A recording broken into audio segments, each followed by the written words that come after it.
You'd be surprised how little you have to know to be an expert. Welcome to the Lions of Liberty podcast. Here is your host, your guide, your shining beacon of liberty, Marc Clair. Hi-ho, Liberty neighbors, and welcome back to the Lions of Liberty podcast, your home for great conversations about the ideas of liberty. And as hard as it's going to be to top last episode, episode 200 with Dr. Ron Paul, we're going to give it a go. We're going to do it again in this episode number 201. You can find the show notes for today's show featuring everything we discuss with today's guest over at lionsofliberty.com/201. Today's show is sponsored by Health Excellence Select, an incredible free market, affordable, legal alternative to your standard Obamacare corporatized insurance. To learn more, head over to lionsofliberty.com/health.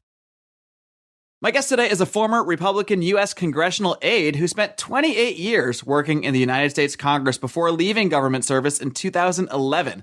Since then, he's written a number of books detailing much of what he came to learn while in Congress, including his latest, Deep State, The Fall of the Constitution and the Rise of a Shadow Government. Mr. Mike Lofgren, welcome to Lions of Liberty. Good to be here. Now, Mr. Lofgren, there's just a wealth of fascinating information in your book, The Deep State. But before we get into that, I'd like our listeners to get to know you a little bit better. So could you just start off telling us a little bit more about what motivated you to get into politics and maybe detail a bit about how you ended up becoming a congressional aide? Well, I started out in 1983 on Capitol Hill. I was sort of a mainstream kind of Eisenhower Republican. I went to work in a Republican office, eventually ended up at the House in the Senate budget committees as a budget analyst. And I took pride in being a professional, knowing the budget numbers and giving people, honest answers that you couldn't lie with the numbers, that they are what they are, and they're not Democrat and they're not Republican.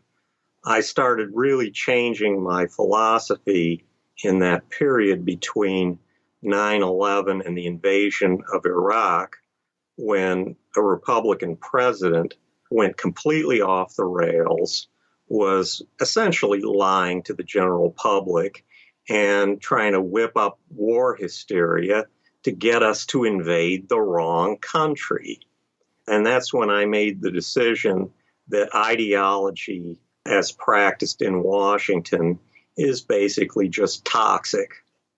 And we've seen the results. It's gotten worse and worse. Sure. When you actually left Congress, you wrote an article that just kind of went viral and blew up, and you referred to the Republican Party as becoming more like an apocalyptic cult. Can you just detail a little bit more about what the changes you saw happening in the Republican Party? Obviously, they started, as you kind of implied there, with President Bush and pushing for the war in Iraq, but what are the kind of the greater changes that you saw taking place in the party at that time? Well, they advertised themselves as a sort of principled proponent of small government conservatism and defense of the Constitution. But that's basically just the propaganda smokescreen. What they really are is a kind of a lobby, a very powerful lobby for tax avoidance for the 1%. Now, that's not a very popular position to try to sell to the country at large. So they put on a kind of camouflage of cultural resentment, religiosity, the culture wars, talking about immigration, so that the average middle class or working class person gets diverted into the culture wars and abortion, talking about gay rights, religious freedom, and all this other stuff, while they're not noticing that the 1% are taking more and more off the table and everybody else is getting less and less. Do you view the Democrats as being any different, really, or do you just see them as kind of the flip side of the marketing of that same coin? Well, I don't fall into sort of the media view that, well, both sides do it. No, they're not the same. The Democrats have not gone so far down that road, and they don't make these dog whistle appeals on race and so forth and xenophobia. However, particularly in the upper reaches of the party, they are dominated by big money. They have a very big Wall Street wing. This has existed ever since the Democratic Leadership Council in the 1980s decided, well, they weren't going to lose any more elections, so they had to start being more like Republicans.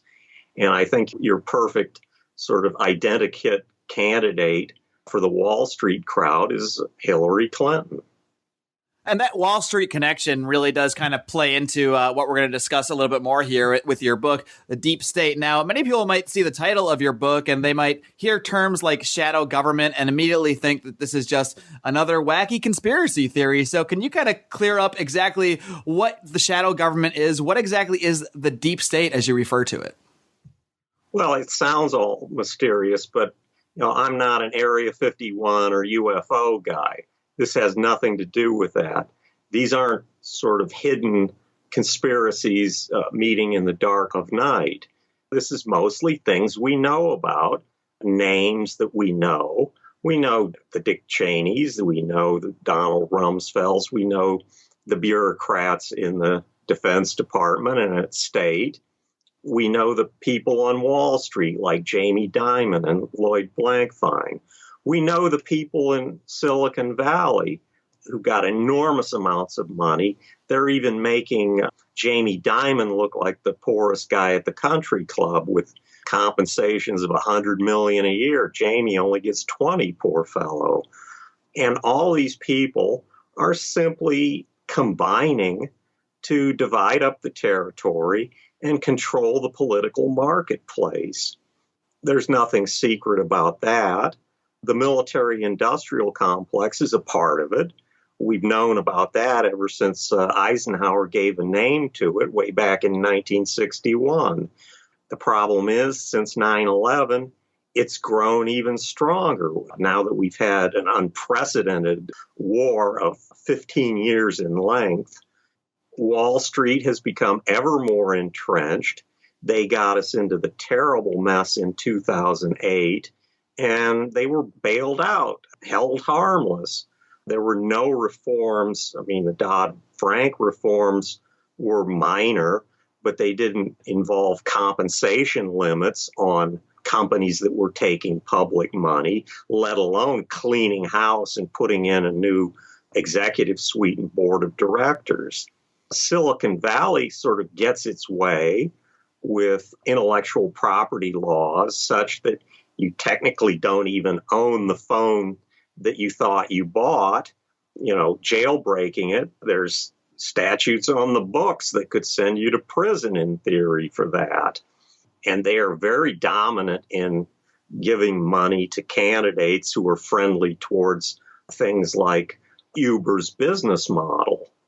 I think David Axelrod, if I'm not mistaken, is one of the ex-Obama administration officials who's gone to work for Uber as a consultant.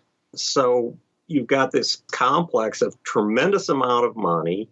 Some of it's public institutions like the Department of Defense or the CIA. Some of it's private like the contractors, but they're all on the same team. The problem is, who are they working for other than their own self-aggrandizement? So the deep state is essentially kind of an umbrella term for all the various forces that actually control our government and shape our laws, much more so than even it seems that the average congressman does. Well, yeah. There were two academics, Martin Gillens of Princeton and Benjamin Page of Northwestern. They examined almost 2,000 surveys of American public policy over the last couple of decades, and to see what the public favored correlated with policy outcomes. And I'll quote Gillens: "The preferences of economic elites have far more independent impact on policy change than the preferences of average voters do. I'd say that contrary to what political science research might lead you to believe," and this is the killer quote, "ordinary citizens have virtually no influence over what their government does in the United States." and economic elites and interest groups have substantial influence. Government policy making over the last few decades reflects the preferences of those groups.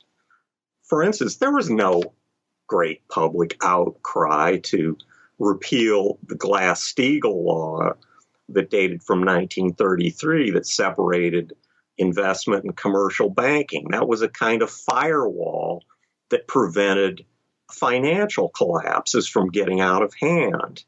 Yet, in 1999, it was repealed. Republicans in Congress introduced the bill, and Bill Clinton's Treasury, supposedly the opposite political party, lobbied for it. And Robert Rubin, who was the Secretary of the Treasury at the time, went on to become the CEO of the group that benefited from the repeal of the law. Travelers Insurance and Citigroup were able to merge into a much bigger conglomerate, and he became the CEO, making tens of millions a year. Now, Mike, what you're describing here really sounds quite far from the original vision that the founders had for how this government should function. It actually sounds a lot closer to what they rebelled against, taxation without representation. And it certainly sounds like we don't have legitimate representation in this country at this point. So can you kind of touch on the origin of the deep state? I mean, how far back does this really go? Well, it's always been a tug of war between the people and the oligarchs. People like Jefferson were quite conscious at the time of the founding of our country that corporations were very dangerous entities, or could be. They tended to be chartered by the king. In Europe, it became things like the East India Company and the Hudson's Bay Company. And where they operated, they were a monopoly, and they were a law unto themselves. And they had essentially the right of enforcing their own law and using coercion against anybody who didn't agree. So initially, corporations in this country had to be individually chartered by state legislatures for a specific purpose that had some public interest involved. And there was sunset. It could not go on for more than a set term of years. Well, eventually that eroded. And then you had corporate law where they could just incorporate for a nominal sum. And you eventually had the Supreme Court declaring them as people. Now, this has waxed and waned throughout our history. We had pretty much the situation we have now in the Gilded Age of the late 19th century. But you know what? Farmers from Nebraska and coal miners from Pennsylvania decided they'd had enough.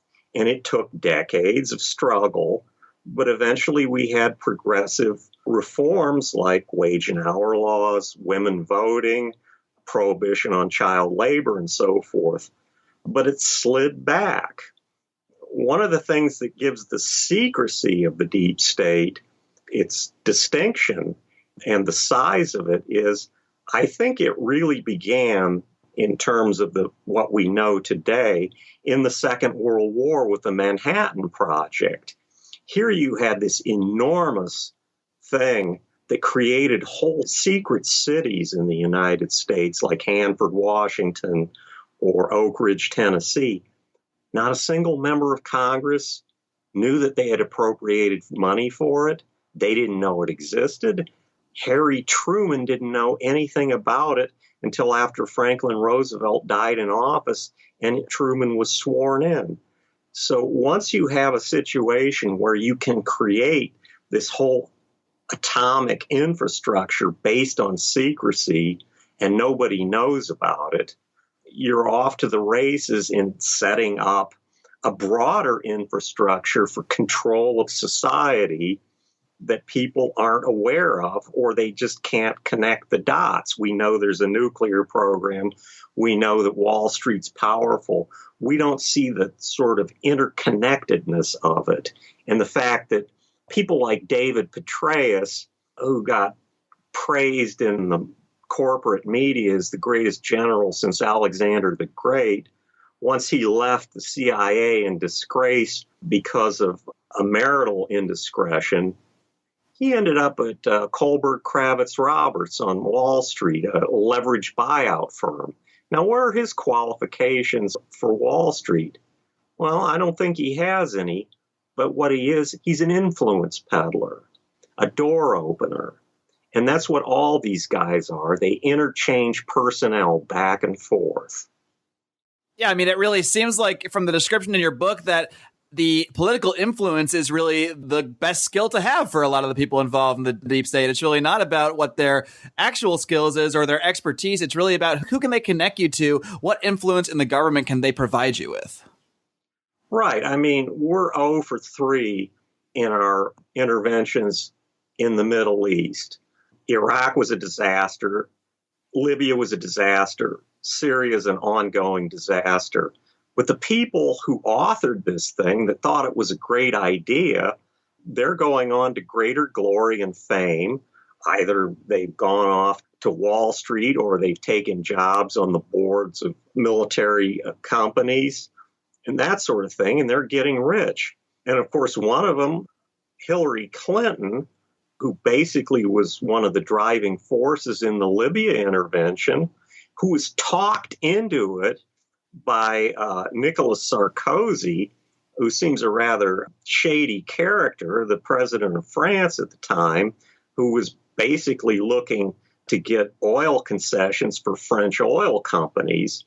She's now the, putative nominee, or at least she thinks she is, and really resents Bernie Sanders for challenging her for the Democratic Party nomination. It is troubling that someone with the past and the recent past of Hillary Clinton, let alone the email scandal, but even just looking at, like you mentioned, the interventions in Benghazi and Libya, I mean, the fact that this person is the presumptive nominee and that most people, I mean, besides some very fervent Bernie Sanders supporters, are not really challenging her eligibility at all, it really is troubling. And it speaks to a lot of what you're saying, that it doesn't really matter if you fail in any sense of the word as a politician or as an influence peddler, as you might say. Whatever happens in your kind of the things you recommend, whether it's a foreign policy disaster, an economic disaster on Wall Street, the negative consequences don't just seem to slide off these people like they're all made of Teflon. That's right. I'm not a Hillary hater. I have no truck with the Republican stuff in the 90s of going after her husband because of his indiscretions, private indiscretions, or the idiots who thought somehow she murdered Vince Foster and all this other, complete nonsense. That said, her policy judgment that can be recorded has been consistently poor, whether it was as a senator voting in favor of the Iraq War or as a Secretary of State recommending armed intervention in Libya. And she was in the White House at the time of the 94 crime bill that her husband was a big proponent of, that landed a lot of Black people in prison for very long sentences. And the Sister Soldier thing and all that, where she gets off, or at least her campaign, insinuating that Bernie Sanders only appeals to white people and that Black people are somehow offended by his whole shtick, is just bizarre. Well, Mike, you know what else is just bizarre? That's the state of our healthcare industry in this country. And that's why I need to take a minute now to tell my audience about our great sponsors at Health Excellence Select. Now, I don't know about you guys, but I purchased my own health insurance. So personally, I was hit by some serious sticker shock after the implementation of Obamacare. My deductible more than doubled, my premium shot through the roof, and I'm just sitting here thinking, what am I actually getting for this? I'm a healthy guy. I don't go to the doctor. I really hadn't even been to a doctor for any major medical problem in years and years and years. So why would I spend hundreds and hundreds of dollars a month and then have to spend $6,000 or $8,000 in deductibles before I even see a dime of coverage for my healthcare? It just didn't add up. And it doesn't add up. It doesn't add up for most of us. But luckily, there is an alternative out there now. It's an alternative known as Health sharing. And health sharing is simply awesome. I've gotten paid for every single medical bill I've submitted in full, 100%. This is not a joke. After I spend $500, I get everything else back. And our friends at Health Excellence Select have kicked it up a notch. They'll do all the work for you. They will find your doctors. They will set appointments for you. They'll provide you 24/7 access to doctors via Skype, so you don't even need to go to a doctor or pay a dime half the time. Health Excellence Select is truly revolutionary, and you guys are doing yourselves a disservice if you do not look into this amazing alternative to your standard corporatized Obamacare health insurance. You can learn more by heading over to lionsofliberty.com/health, or if you're ready to sign up, you can directly call my representative, Jeff Cantor, at 440-283-6849. Tell him Mark from Lions of Liberty sent you. Mike, I want to kind of tick back the clock a little bit, back to your time as a congressional aide, and kind of try to figure out when you first started to become aware of this deep state. Was there a specific moment that stands out to you, or anything where you just kind of, a light bulb went off and you said, wow, this government is really not what I thought it would be, or what I think it should be? Well, I think in the few months after 9/11, we'd suffered a devastating attack from a group based in Afghanistan called Al-Qaeda. We'd sent soldiers, mainly special forces, to Afghanistan, and we were getting ready in December of 2001 for the sort of climactic capture of bin Laden and his group at Tora Bora. But they were able to get away because we did not have enough troops on the ground to form a sufficient dragnet. They slipped over the border into Pakistan. Meanwhile, budget amendments were coming and supplementals were coming across my desk talking about the great military buildup. Well, it wasn't in Afghanistan. It was in the Persian Gulf for the purpose of invading Iraq. So 1 month, or rather 1 year, and 3 months before the invasion of Iraq, they were already planning this stuff. And it told me, one, that they are not leveling with the American people, and two, they're really incompetent, or they're perhaps three, that they're following somebody else's agenda, because Saddam Hussein was, of course, a tyrant and a gangster, but he was a secular Arab nationalist who had nothing whatsoever to do with Al-Qaeda. In fact, they were deadly enemies. So the whole propaganda campaign they laid on in the months thereafter was just a total lie. So really, those post 9/11 events really made things more obvious to you about how the state operates and how they operate in interests that clearly don't coincide with reality, or certainly not with the interests of the American people. Mike, I'm curious kind of how other congressmen or even other congressional aides like yourself kind of view this. I mean, are other people aware of this, or are most congressmen and aides kind of just cogs in the system, or are they more active participants? You'd be surprised how little you have to know to be an expert.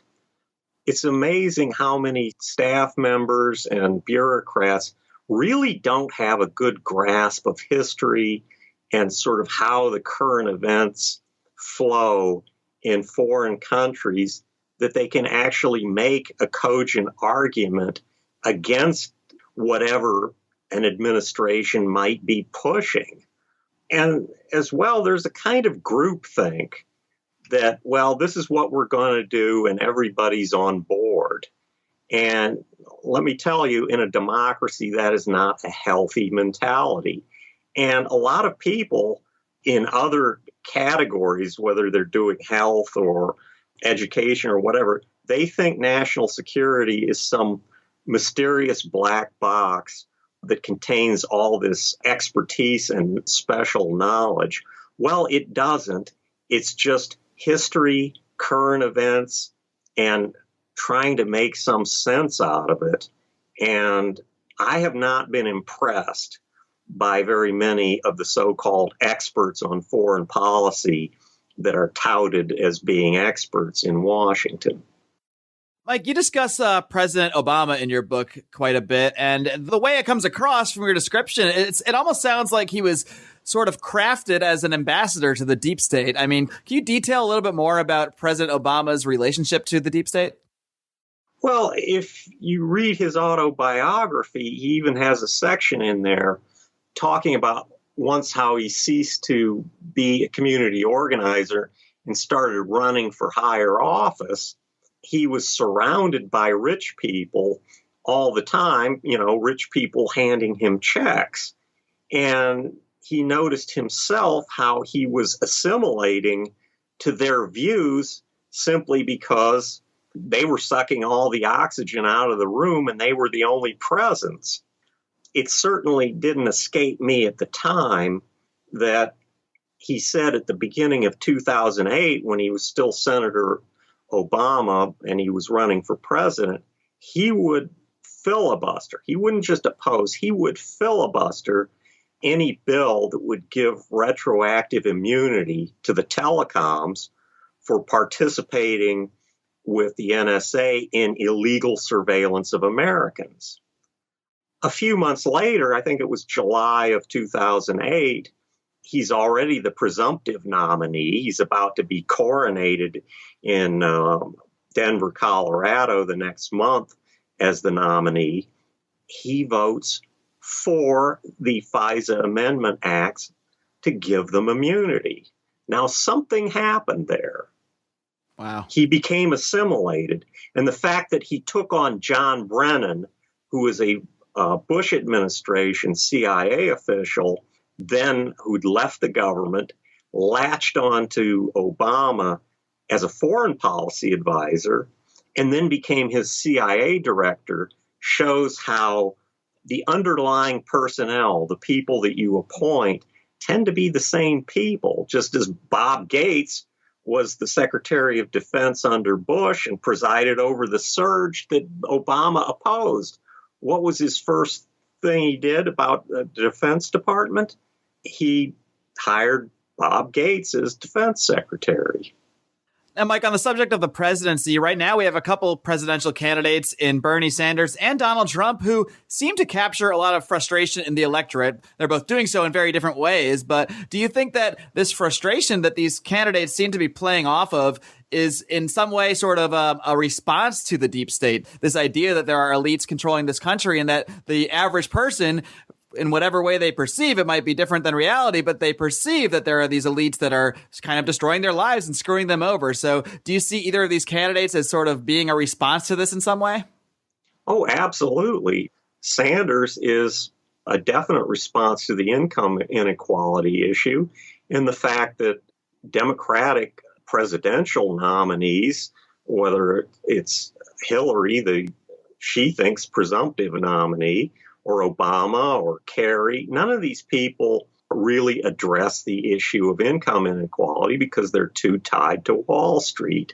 Now, the Trump people have gone completely nuts, but in a sense, when they're screaming about terrorism, I noticed that the voters in South Carolina, in the South Carolina primary, they put terrorism as their number one issue, and they voted for Trump in droves. Now, Trump was a Vietnam draft avoider who doesn't even know what the nuclear triad is, but somehow he's able to exploit this because he is an authoritarian figure, a Führer, if you will, who assuages the fears of people who've been sort of made fearful by 15 years of talk by the deep state about how the terrorist bogeyman is going to get you.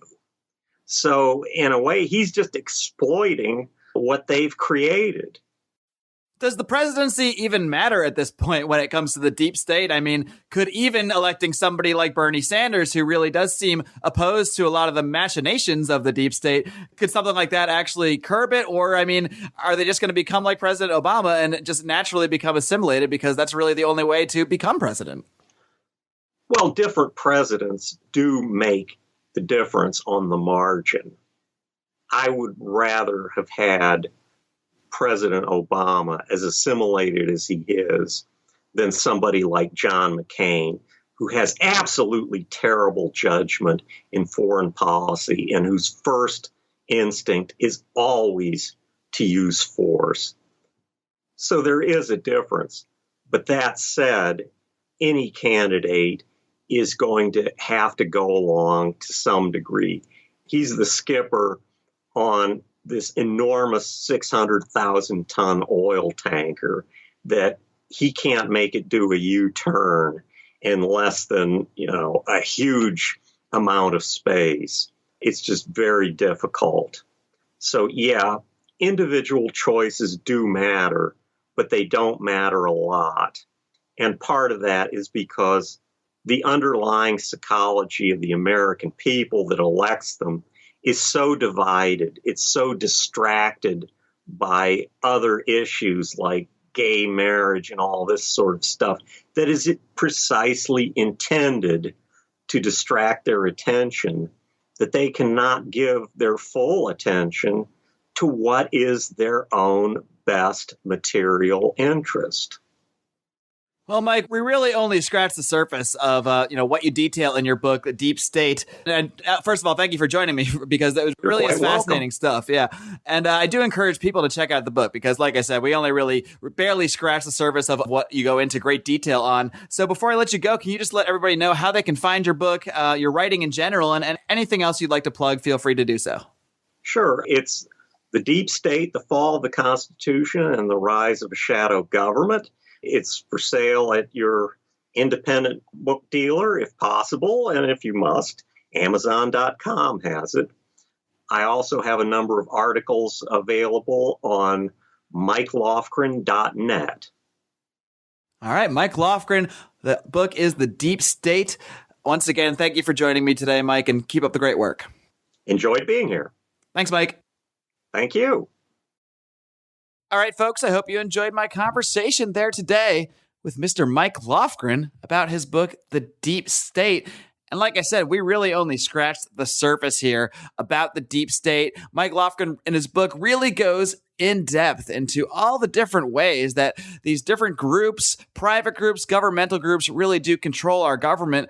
Much more so than even a congressman or a senator, and certainly much more so than the average man, the average voter, if you will, controls it. There is an illusion of control in our democracy. If you vote for certain leaders, you're going to see certain change. I mean, almost every politician, not just Obama, promises this massive change, and yet every single time, the president doesn't end up really changing all that much. Now, look, the president isn't supposed to have the power to just make sweeping changes. But at the same time, we can always see that these presidents, once they come in, they kind of default back to the standard positions. And there's a reason for that because, at the end of the day, the president is working for these interests, these various tentacles of the deep state. And what Mike's really describing here with the deep state are all the massive tentacles of crony capitalism.